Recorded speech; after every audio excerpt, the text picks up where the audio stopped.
as Erelu of Ìṣẹ̀lẹ̀ but tí sì gbogbo nǹkan ní àwọn pásítọ̀ ẹni tó jókòó yẹn pásítọ̀ ní ìṣeré o Àjàláyé pásítọ̀ redeem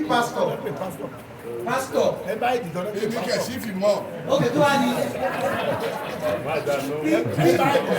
ìtúrú torí pé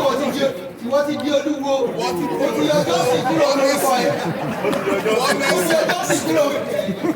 wọ́n lẹ́sìn ní ìgbà tí mo mọ ẹni yìí kò lè mú mọ́sà rẹ̀ ọ̀dọ́ sínà ló mú ìgbà yẹn ló jẹ́ lóye Johnson ní Redeem Church wọ́n láti wà lẹ́ẹ̀ níjọba ó lóun ti yọ Johnson kúrò pé òsínà tó jẹ́ Johnson ó wá ń jẹ́ Shehu Búlàlà Aláyélúwà Jamiu Búlàlà sọ́ọ̀rì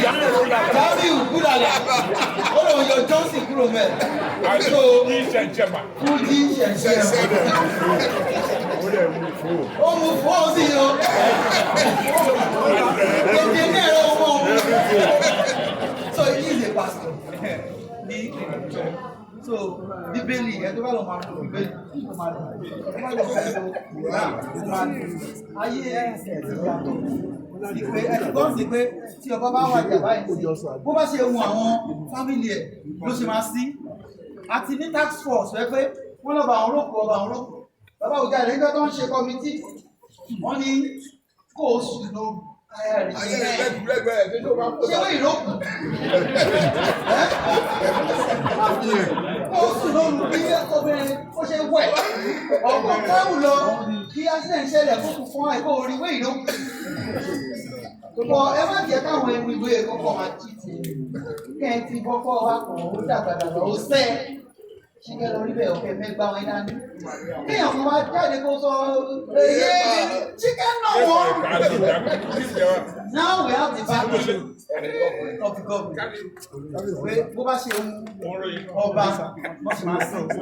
church ló máa lọ máa gbọ́ church bó jẹ́ àwọn muslim náà ni wọ́n á kúrò sí àwọn ọba dẹ̀ máa dúró síbẹ̀ ọ̀rọ̀ kọ́ba olóòkú yìí ṣe pé wọn ò gbọ́dọ̀ ṣe ọba jàlàjàlà mọ́ ìṣèlú mọ́ tó ti ẹ̀yìn so